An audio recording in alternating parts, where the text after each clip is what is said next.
नमस्कार माऊली, चला ज्ञानेश्वरीच्या सहवासात.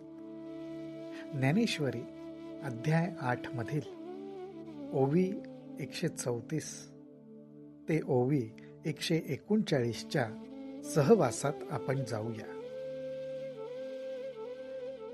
भगवंतांनी आपल्या सर्व भक्तांना आश्वासन दिलंय की माझा जो भक्त आहे त्याचा जेव्हा अंतिम समय येतो त्यावेळी देहाच्या दुःखाचा अर्थात देहाला धरून जी सुख दुःख आहेत, नुसतीच दुःख नाही तर सुख म्हणजे जी मोह आणि ममता किंवा आसक्ती याला धरून आहेत. पण या सुखदुःखांचा स्पर्श सुद्धा त्याला होऊ नये म्हणून मी अगोदरच आत्मज्ञान रूपी पिंजऱ्यात त्याला ठेवतो आणि माझ्या स्वरूपाच्या स्मरणाची शीतल अशी सावली त्याच्यावर धरतो. हे भगवंतांचं आश्वासन आहे. त्याचबरोबर पुढे भगवंत म्हणतात, म्हणून देहांतींचे सांकडे माझिया कहींची न पडे, मी आपुलिया ते आपुलीकडे सुखेंची आणी. अहो, ज्या देहामध्ये जो काही काळ आपण वास्तव्य केलं त्यामुळे ममत्व नाही, परंतु देहाबद्दल असलेली जी जाणीव आहे त्या जाणीवेला धरून देह सोडण्याच्या वेळी जीवाला काळजी वाटते. कारण एवढ्या दिवसांचा या देहाबरोबर असलेला संबंध. परंतु भगवंत म्हणतात, देहाचा अंत समय आल्यावर माझ्या भक्ताला देहाचा शेवट हे कधीच संकट वाटत नाही. कारण माझ्या भक्ताला मी आपल्याकडे अगदी सुखाने आणतो आणि नुसतं सुखाने नाही तर सहजपणे आणतो. देहांतीचे कुठलेही कष्ट, दुःख, यातना काही त्याला जाणवतच नाही. इतक्या सहजपणे आणि सुखाने मी त्याला माझ्याकडे घेऊन येतो. वरचिल देहाची गवसणी फेडून आहाच अहंकाराचे रज झाडून, शुद्ध वासना निवडून आपण पा मेळवी. भगवंत अलगद हे देहरूपी वस्त्र जे आपण परिधान केलेलं आहे, या जीवानी आपल्या अंगावर ओढून घेतलेलं आहे, ते हलकेच भगवंत बाजूला करतात. देहरूपी देहबुद्धी याला धरून असलेला जो अहंभाव आहे,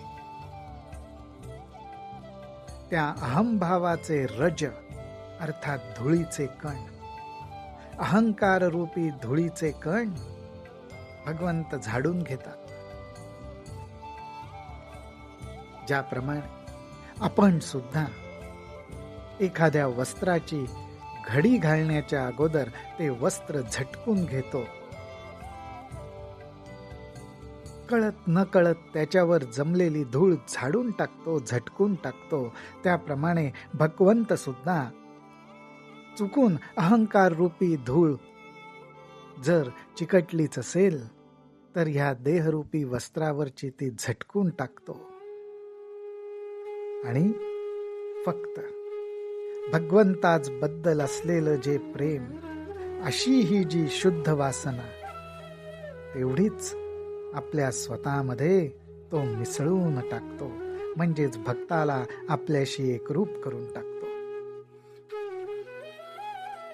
पण भगवंत म्हणतात, आणि भक्ता तरी देही विशेष एक वंकीचा ठाव नाही, म्हणून अव्हेरू करिता काही वियोगू ऐसा न वाटे.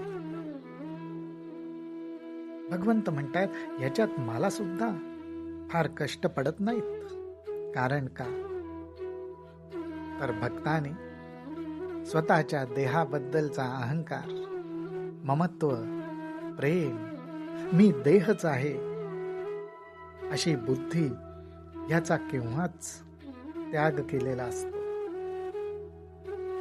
आणि त्यामुळेच देहाला सोडून जाताना माझ्या भक्ताला मुळीच वाईट वाटत नाही, मुळीच त्याचं चित्त मन गलबलत नाही. अशी स्वतः भक्ताचीच अवस्था असल्यामुळे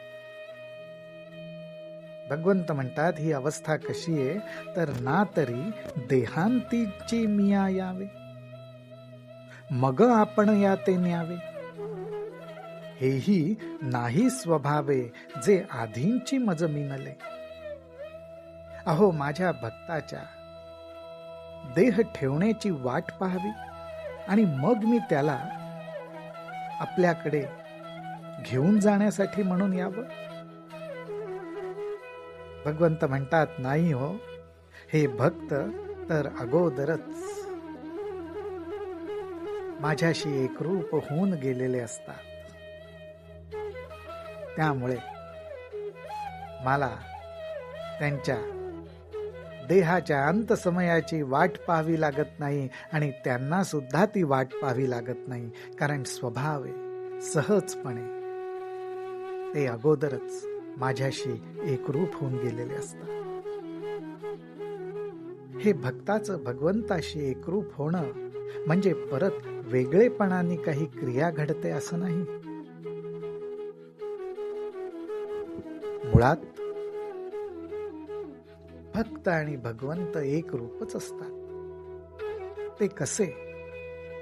येरी शरीराचिया सलिली असते पण हेची सावली, वांचुनी चंद्रिका ते ठेली चंद्रींचा आहे.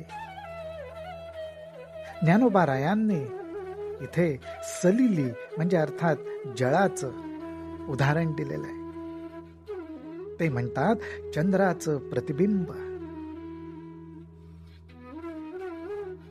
पाण्यामध्ये पडतं, पण त्यामुळे ते प्रतिबिंब चंद्रापासनं वेगळं झालं का? तशाच पद्धतीने हा जीव म्हणजे जणू त्या शिवतत्वाचं प्रतिबिंबच आहे. देहरूपी पाण्यामध्ये ते पडलेलं आहे, पण म्हणून ते वेगळं कधीच नसतं. ते त्याच्याशीच जोडलेलं असतं, किंबहुना ते त्याचंच प्रतिबिंब असतं. देहरूपी पाणी हे एक माध्यम झालं, निमित्त झालं. ऐसे जे नित्य युक्त तयांसी सुलभ मी सतत, म्हणूनी देहांती निश्चित मीची होती. भगवंत हे निश्चयाने सांगतात. ते म्हणतात, अशा रीतीने जे सहजपणे नित्य अखंड सतत माझ्याच स्मरणात असतात, माझं नाम गुण रूप ह्याच्यातच जे रमलेले असतात, त्यांच्यासाठी तर मी अगदी सुलभ आहे. मला प्राप्त करण्यासाठी, माझ्या समरस होण्यासाठी त्यांना कुठलेही कष्ट पडत नाहीत, वेगळे कष्ट घ्यावे लागत नाहीत. आणि म्हणून असा जो भक्त आहे तो देहामध्ये असताना आणि देहांताच्या वेळी सुद्धा देह ठेवल्यानंतर निश्चित मलाच येऊन मिळतो. त्याला दुसरी कुठलीही गती प्राप्त होणं शक्यच नाही, हे निश्चयाने भगवंत आपल्याला सांगतात. रामकृष्ण हरी, रामकृष्ण हरी, रामकृष्ण हरी.